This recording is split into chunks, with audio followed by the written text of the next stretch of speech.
एक शिव भक्त की कहानी।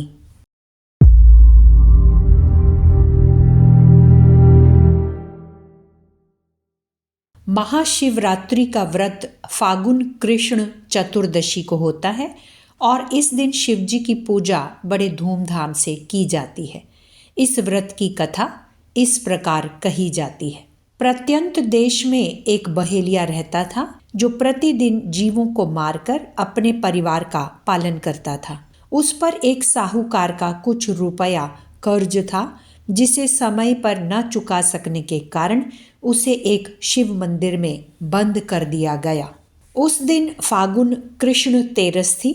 वहां पर बहेलिये ने अगले दिन शिवरात्रि के व्रत की बात सुनी।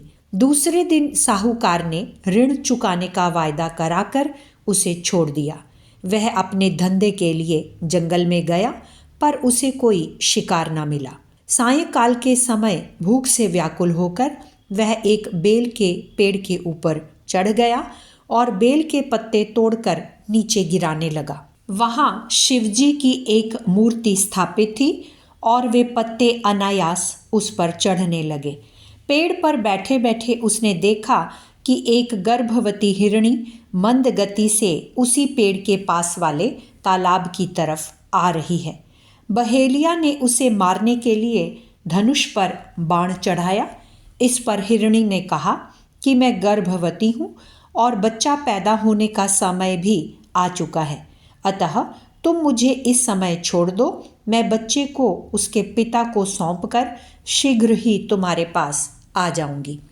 बहेलिया का हृदय शिवजी के व्रत के प्रताप से शुद्ध हो गया था। उसे दया आ गई और उसने हिरणी को छोड़ दिया।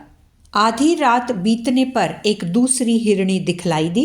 जब वह उसे मारने को उद्यत हुआ तो उसने कहा कि मैं रजस्वला हूँ और पति की कामना करती हूँ। अगर तुमने मुझे अभी मार डाला तो मेरी कामना अतृप्त रह जाएगी, इसलिए तुम इस समय मुझे छोड़ दो। मैं अपनी कामना की पूर्ति करके सुबह तुम्हारे पास अवश्य आ जाऊंगी। व्याध ने उसे भी छोड़ दिया। रात्रि का तीसरा पहर बीत जाने पर उसने देखा कि एक हिरणी बच्चे के साथ घूमती फिरती पानी पीने आ रही है। उसने इसको मारना चाहा तो हिरणी ने कहा, आप मुझे इतना अवकाश दें कि मैं इस बच्चे को इसके पिता के पास पहुंचा आऊं, तब आप मुझे खुशी से मार डालना। व्याध ने उसकी बात भी मान ली। जब प्रातःकाल होने में थोड़ा ही समय रह गया तो एक मोटा ताजा हिरण तालाब के पास पहुंचा। व्याध ने उसे मारने का उपक्रम किया तो वह कहने लगा, हे व्याध, मेरी हिरणियां मुझे ढूंढ रही होंगी। इसके सिवाय वे तुमसे जिस जिस बात की शपथ खाकर गई हैं, मेरे न जाने से उसे भी पूरा न कर सकेंगी। इसलिए मुझे इस समय जाने दो जिससे मैं इस संबंध में उचित व्यवस्था कर सकूं।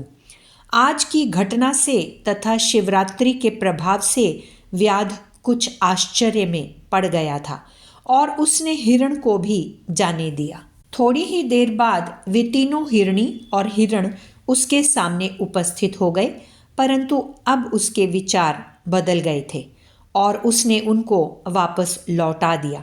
जब शिवजी ने व्याध की ऐसी पवित्र मनोवृत्ति देखी तो उन्होंने प्रकट होकर उसे अपने लोक में स्थान दिया।